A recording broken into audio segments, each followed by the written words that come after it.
Autoridades, Manuel, muchas gracias por la invitación y gracias a todos por haber venido.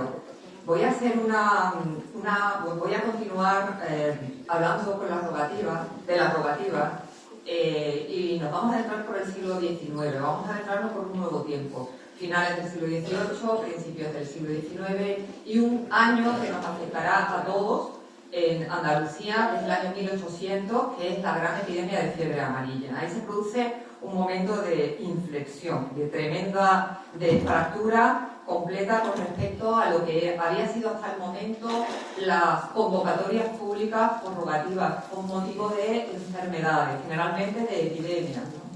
¿Por qué? Bueno, pues porque vamos a entrar en un tiempo nuevo, que es el tiempo de la Ilustración, el tiempo de las grandes reformas, es la época de Carlos III, el tiempo de las reformas de las cofradías, el tiempo en el que también la ciencia va avanzando, no sabe mucho, no sabe demasiado muchas veces de cuáles son los motivos que generan las enfermedades, pero no quiere, o al menos intuye, que las aglomeraciones son un problema para el desarrollo de las enfermedades. Entonces, eso va a afectar tremendamente a todos aquellos hábitos que había por sacar a las hermandades o sacar a las imágenes más significativas que se consideraban milagrosas en las poblaciones para intentar parar ese mal. Va a ocurrir porque, bueno, como les digo, esto va a depender de las diferentes zonas. Yo lo que conozco sobre todo es lo que va a ocurrir en la ciudad de Sevilla, pero esto sé que afecta a todas. El momento en el que este principio científico, que todavía no sabe cuál es la enfermedad, pero solo sabe esto, va a conseguir impedir que las rogativas salgan cuando su natural inclinación es salir, porque así se ha ido haciendo durante generaciones. En el año 1800 tenemos por primera vez en Sevilla una terrible epidemia, que la tenemos también en Málaga y que la tenemos pues extendida por Cádiz, por toda Andalucía, que no sabemos qué es lo que la produce. Con el tiempo se ha sabido que fue la picadura de un mosquito, que es la epidemia de fiebre amarilla, pero en ese momento solamente se temía y se pensaba a los médicos que era terrible las aglomeraciones porque podía contagiarse por el aire. Bien, lucharon en el ayuntamiento una parte importante, el procurador junto con todos los médicos, para intentar impedir que las rogativas públicas se hicieran, sobre todo con las estaciones de penitencia, muchas de las de Sevilla que intentaron salir. Frente a esa fuerza que intentaba impedirla, se mostró, pues, por otra parte, las hermandades y sobre todo una parte importante del ayuntamiento y también una parte importante de la iglesia que encabezaba el fraile Diego José de Cádiz. ¿Qué es lo que va a ocurrir? Van a salir, pero va a ser la última vez debido precisamente a esa terrible tensión y a ese avance también que se produjo en la consideración de lo difícil que había sido hacer posible esa realidad, ¿no? Porque no se sabía, y así lo vamos a tener casi en el siglo XIX, muchas veces qué provocan las enfermedades, pero sí la ciencia y termina los ayuntamientos asimilando que si hay una enfermedad que se está extendiendo, que no son las que ellos llaman normalmente las andancias o las andancias de enfermedades, como puede ser el tabardillo, no se pueden establecer ni rogativas ni salidas extraordinarias para pedir el cese de la intercesión para el cese a Dios del cese de las enfermedades. La última vez que lo vamos a tener en Sevilla va a salir la Virgen de los Reyes en 1833 y va a ser posible en un momento complicado, es la epidemia de cólera, donde tampoco se tiene claro qué es lo que está ocurriendo, pero va a ser porque estamos ya a las puertas de los gobiernos liberales, que son las que las van a erradicar completamente, y la Junta Epidémica estaba constituida, la que determinó esto fundamentalmente por médicos, por profesionales liberados, que después van a formar los primeros gobiernos constitucionales, y porque, según cuenta Velázquez y Sánchez, pues quienes eran propensos o querían que las rogativas salieran, estaban tremendamente debilitados en ese momento, como era una parte del ayuntamiento, y también el propio arzobispo estaba acusado de ideas carlistas. En ese momento intercedió para que las rogativas que se estaban intentando también realizar se pudieran hacer. Y esto prácticamente es el fin, es una cuestión de los tiempos, de la llegada de los nuevos tiempos, nuevas políticas, y entramos en algo también importante, que es el de la salida de las que organizan las cofradías, en lo que nosotros entendemos por las salidas extraordinarias. Que nosotros en Sevilla, es la que yo conozco sobre todo en el siglo XIX, no tenemos tampoco algo parecido en otras localidades, como es lo que entendemos allí, que es el Santo Entierro Grande. Esa va a ser la primera que nosotros vamos a tener. La tenemos en el año 1850. En el año 1850 tenemos la primera de las salidas extraordinarias. Para entender el marco político, lo voy a explicar rápidamente, qué es lo que va a hacer posible que existan esas salidas, que desaparezcan esas rogativas de carácter epidémico, qué ocurre en el equilibrio de poderes religiosos, porque tiene mucho que ver un político de cabra en el equilibrio de poderes entre la religión y los poderes civiles. Ocurre porque llegan al poder el Partido Moderado. Entre 1843, el Partido Constitucionalista Moderado, conservador, 1843-1854. En ese momento se recuperan las relaciones con la Santa Sede, se incrementan y se refuerzan prácticamente todas las hermandades. Empieza un proceso de reforzamiento de las hermandades económico.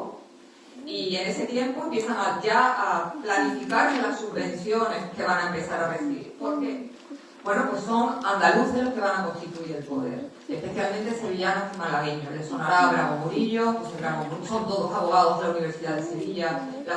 La Facultad de Derecho de la Universidad de Sevilla va a ser fundamental para alimentar a los políticos que van a gobernar en el país durante todo el siglo XIX, especialmente formando gobiernos. Bravo Murillo, Luis Sartorius, son todos miembros de ese partido moderado, José Salamanca como abogado, como gobernador civil de Sevilla, Serafín Esteban Escalerón, Juan Valera Legabrense, que va a ser el diplomático desde 1847, miembro del partido moderado, escritor. Es decir, todos ellos van a controlar la prensa de Madrid, van a ser directores de periódicos como El Heraldo de Madrid, Luis Sartorius, Bravo Murillo controla, y sobre todo en Málaga, el Marqués de Salamanca. José de Salamanca va a ser fundamental porque va a regar con dinero prácticamente todos los periódicos. ¿Por qué les digo esto? Porque eso es un marco de política extremadamente interesante, porque al calor de esta y dentro de este marco que se está estableciendo político es cuando vamos a encontrar las recuperaciones de unas hermandades que estaban al borde de la extenuación desde el año 30 hasta el año 45 o 46 no empiezan a recuperarse. ¿Por qué esto es fundamental? Para que nos sirva para entender por qué después va a salir una Semana Santa, o sea, una salida extraordinaria como es la Semana Santa o como es el Santo Entierro Grande, perdón. Y después los que van a venir a Para que esto sea posible tiene que instalarse en la ciudad de Sevilla una infanta de España, como es la infanta Luisa Fernanda. El Santo Entierro Grande y todo lo que tiene que ver con la Semana Santa y con la religiosidad popular, el buque tiene poco que ver, aunque hablemos de los buques. Es realmente la infanta la que está detrás. Lo que pasa es que la infanta es una figura, es una mujer de su época, que tiene además especialmente prudente, silenciosa, pero una infanta. Entonces, en ese año, cuando ella se instala en Sevilla, y lo vamos a ver, se instalan en Sevilla en el año, ellos llegan antes, pero el palacio lo inauguran en el año 1849. Allí se instalan el grandioso Palacio de San Telmo. Inmediatamente después la infanta exige un palco en el Teatro San Fernando, lo va a tener, va a exigir un palco en la Plaza de San Francisco y se la pondrán las autoridades, y ella va a pedir la organización de un Santo Entierro Grande y lo va a tener, porque lo va a hacer el ayuntamiento. No exento de muchas dificultades, las hermandades tuvo muchísimos problemas, hubo mucha polémica, porque quién pagaba eso, en definitiva, pero va a ser muy interesante cómo eso va a terminar ocurriendo. Está totalmente despegado de cualquier elemento de tipo religioso y está totalmente o muy apegado a una motivación, sobre todo social y política especialmente. Pero va a ser fundamental. ¿Por qué? Pues porque en ese momento, en ese año 1850, nosotros tenemos prensa diaria en Sevilla, eso es muy claro, tenemos noticias, tenemos periodistas, tenemos una visibilización de lo que ocurre constante con todo lo que es la prensa, y sobre todo en 1850, antes de que empiece El Porvenir, el primer diario. No tenemos otro, pero el diario de más tirada es más longevo, y tenemos algo clave, que es información en Madrid de lo que está ocurriendo en Sevilla en Semana Santa. Periódicos, simplemente que le puedo dar la lista tremenda: La España, El Heraldo de Madrid, El Clamor Público, La Esperanza, La Época, bueno, por decirles algunos, todos nos van a empezar previamente a avisar a una ciudad como es a Madrid, a los madrileños, de algo que va a ocurrir en Sevilla, una ciudad que todavía no tiene ni tren. Va a empezar de alguna manera a publicitarlo. Eso es porque estamos hablando precisamente de ese marco de políticos andaluces haciendo políticos para el país, y que además, como el caso del Heraldo de Madrid, lo dirige Luis Sartorius, que después será ministro del país. O está regado, como les digo, pagado muchos de esos periódicos por José de Salamanca, que en 1847 es ministro de Hacienda. Entonces, bueno, pues tenemos ese marco, como les indico. ¿Por qué quiere la infanta estas procesiones? Bueno, no es la primera vez que sale. Las cofradías ordenadas por sus misterios, o sea, por su sucesión en la propia pasión, no es la primera vez que salen. Eso se lo intenta el rey José durante la ocupación de los franceses. Incluso lo llega a conseguir simplemente, aunque solo con 3 hermandades, pero se las ordenan para que sea en el orden que él quiere. Esa idea siempre había admirado, pero en Sevilla era imposible. Las hermandades tienen una antigüedad, tienen unos itinerarios, en fin, imposible llegar a siquiera poder articularlo dentro de la ciudad. Se va a realizar finalmente con el gran apoyo del ayuntamiento y, como digo, sobre todo por iniciativa de la infanta Luisa Fernanda, porque vienen y empiezan a llegar, y aquí entra otro elemento, que son los Orleans, la casa de Orleans francesa. Los Orleans son, o fueron los reyes de Francia desde 1830 hasta 1848. Fíjense que ellos, tenemos la Magna en el 50. ¿Qué es lo que ha ocurrido? Los Orleans están exiliados y viviendo muy mal, o sea, viven protegidos por la reina Victoria en Clarendon, en unas condiciones que no son las que ellos habitaban. De repente llega a Sevilla, el mejor posicionado políticamente está este Orleans, el duque, y empiezan a venir a Sevilla los Orleans y a convertirlo en su destacamento, su gran palacio. Siempre están llegan los Humal, en el Santo Entierro Blando de 1850 llegan los Joinville, que son el otro matrimonio importante, los hermanos, y el Santo Entierro Grande, que de 1854 coincide con la llegada de la reina, con todos los Orleans en Sevilla, y sobre todo la madre, la reina Amalia de Orleans, que además va a prestar su joya a la Virgen de Montserrat para que salga ese año, precisamente. O sea que, para que vean la importancia también de verse y ver, ¿no? Sale en 1854. Tenemos que ver los años, porque los años es muy interesante ver exactamente dónde estamos. En 1874, ya no hay más, hasta 1874, nos encontramos con la primera república, que solamente les coge, y vuelve otra vez a organizarlo el ayuntamiento. Y así podemos seguir viendo cómo va coincidiendo con eventos fundamentalmente de interés muchas veces, donde lo político y lo económico se imponen. Si ven cómo se analiza el primer Santo Entierro Grande, se cuenta por el número de forasteros que vienen, los negocios hoteleros, cómo se han llenado los hoteles, es sumamente interesante cómo se contabiliza el éxito en ese momento. Y lo contabiliza, por supuesto, la prensa, que es la que lo va a realizar, ¿no? Ese trabajo de puesta en valor y visibilización. Y aquí un dato que a mí me parece y me llama muchísimo la atención. En el año 1854 se consigue finalmente la aprobación, bueno, el dogma de la Inmaculada. El Papa finalmente en la bula, no me la sé de memoria, la tengo aquí, pero a ver si la puedo ver, se lo digo.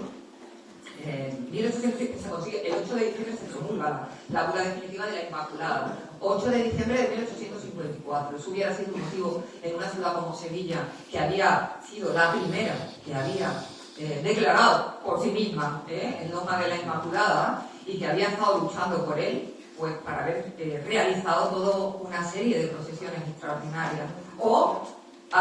Y sin embargo, la tenemos previamente, posteriormente a lo que había sido la declaración. A mí ese desfase me parece especialmente interesante para explicar el sentido de esos santos en tiernos grandes.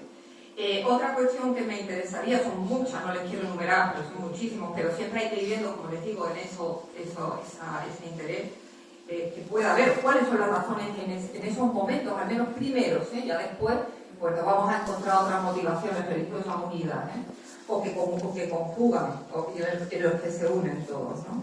El Santo Entierro es un espectáculo donde lo teatral va a ser fundamental, es decir, la cultura del teatro está totalmente impregnado en la sociedad burguesa del siglo XIX, de las clases medias, se la va a trasladar definitivamente a los cortejos.